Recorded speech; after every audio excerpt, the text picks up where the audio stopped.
Joker Folie Deux is the continuation for the widely acclaimed predecessor Joker, and once again tells the story of Arthur Fleck as he embraces the persona of the Joker. We see Arthur Fleck living his life through Arkham Asylum, and as the days and the years wane on, Arthur is now in front of the trial, in front of the people, for the murders that he had conducted in the previous movie, while also falling in love with Harley Quinn. What's unfortunate about this review is that I don't want to really make it, in part only because I love the first movie so much, and then when I went into this movie, I gave it the patience and I gave it the creative kind of will to be like, well, let's see what they can do with the story, even though I don't think that they needed to make another movie.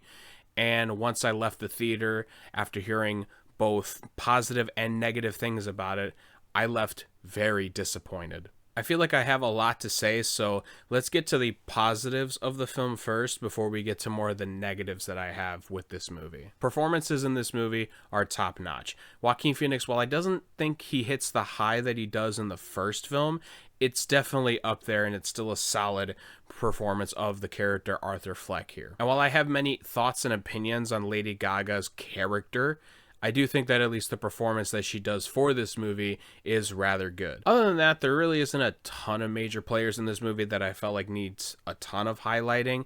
I mean, you have a bunch of the prison guards that's in Arkham Asylum, and they're pretty stand-in, and they do a good enough job.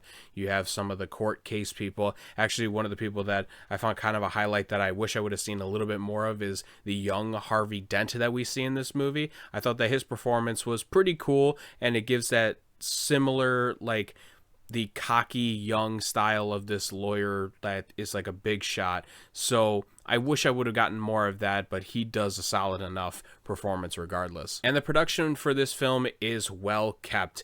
Now, when going from the previous film into this one, you could tell just by the first couple frames in the real world that we see that Todd Phillips knew exactly how to kind of recapture that and keep that same kind of feel that you would have had in the first movie of Gotham City. The asylum looks really good. The courthouse looks really good. Gotham as a city, for as much as we see it in this movie, is still shown really well. So I think Todd Phillips got that sort of stuff under control very well. And the cinematography is also fantastic. While I'm going to have opinions on the musical aspect of stuff compared to the non-musical aspect of things, whether it was in either one of those elements, I thought that the cinematography looked great. There's so many shots. There's a lot of silhouette shots that I absolutely loved in this film.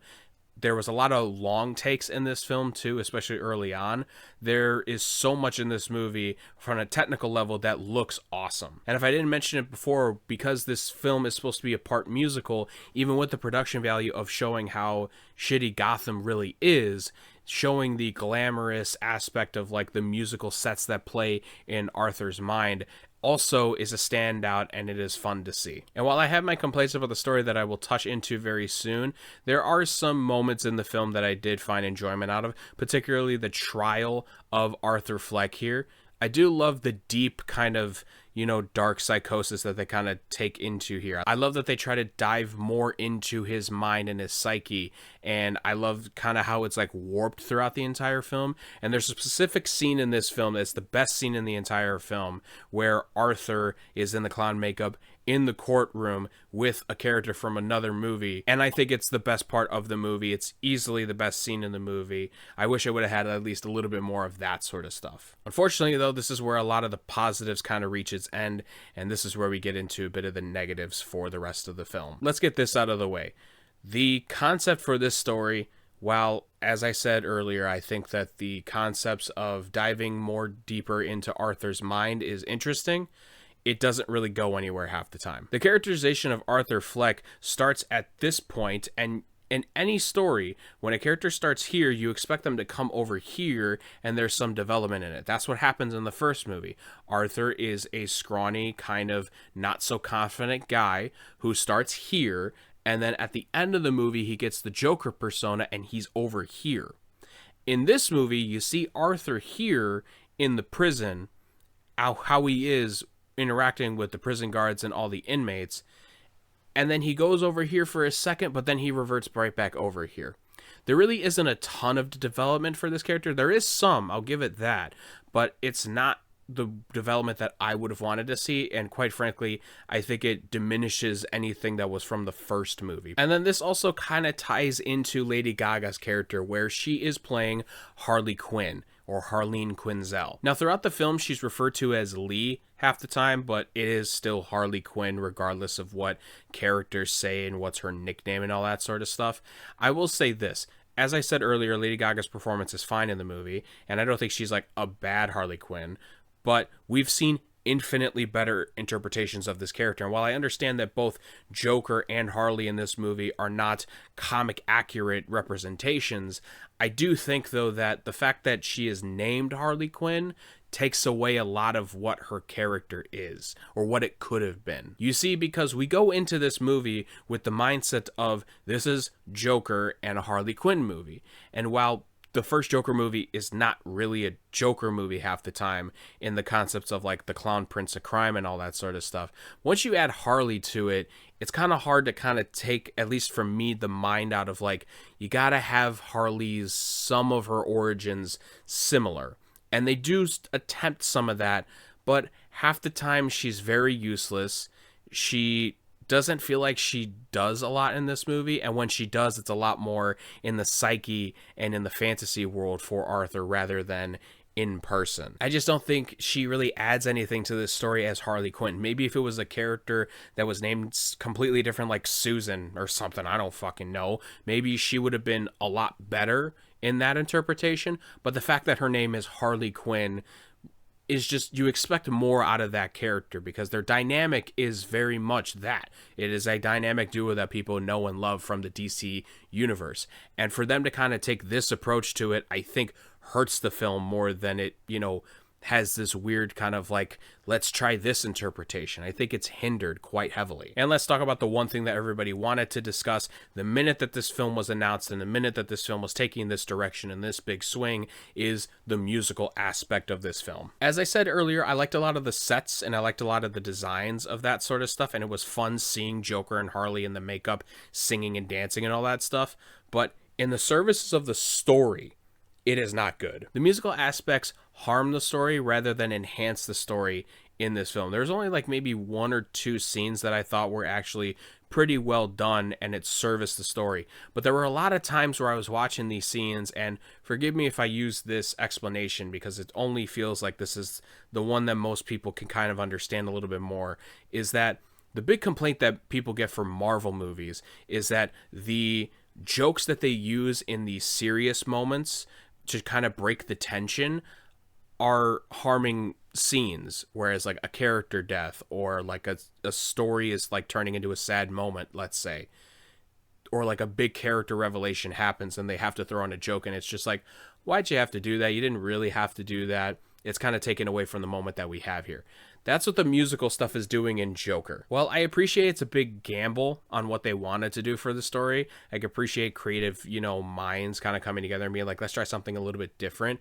But more often than not, the musical aspects of the story felt like Arthur Fleck deals with this, and this is what the characters are saying, and this is how it happens.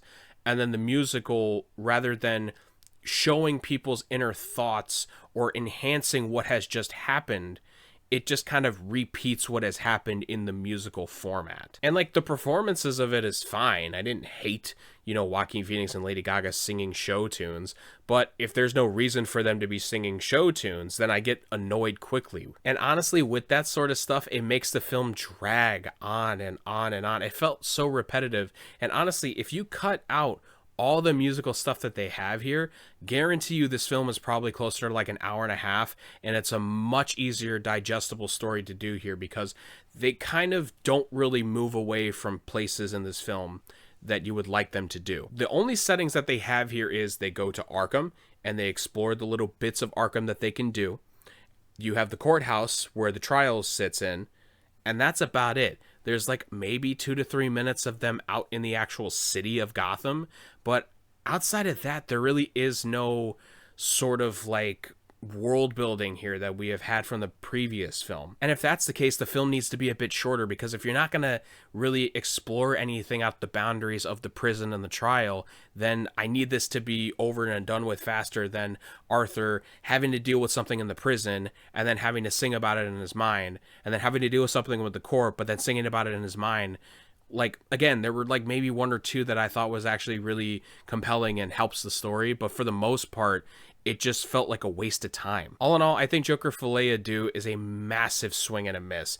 And it's unfortunate because the first movie was so great, and I really was pounding the table for them not to even make the film. But when, at the time, it becomes one of the highest grossing R-rated films, currently sitting at number 2, right behind Deadpool and Wolverine now, it was inevitable that they were going to make a sequel. But you could tell that they didn't really have an idea to make a sequel. It just kind of felt like Todd Phillips and Joaquin Phoenix were like, well, I guess they're giving us all this money. I mean, this is an easy cash out that we can do. So for that, it was just so disappointing. And if you were a fan of the first movie, I wouldn't recommend seeing this at all. I'd rewatch the first movie again, because this film is really, really not a great watch. I'm going to give Joker Folie Deux 2 stars. It sucks because DC kind of needs a little bit of a positive reinforcement right now, and while this isn't tethered to like James Gunn's universe with like Superman, Batman, and all that sort of stuff, and obviously Matt Reeves is doing his own thing with The Batman 2 with Robert Pattinson, and you know, the script has only gotten finished, so they're going to start production soon.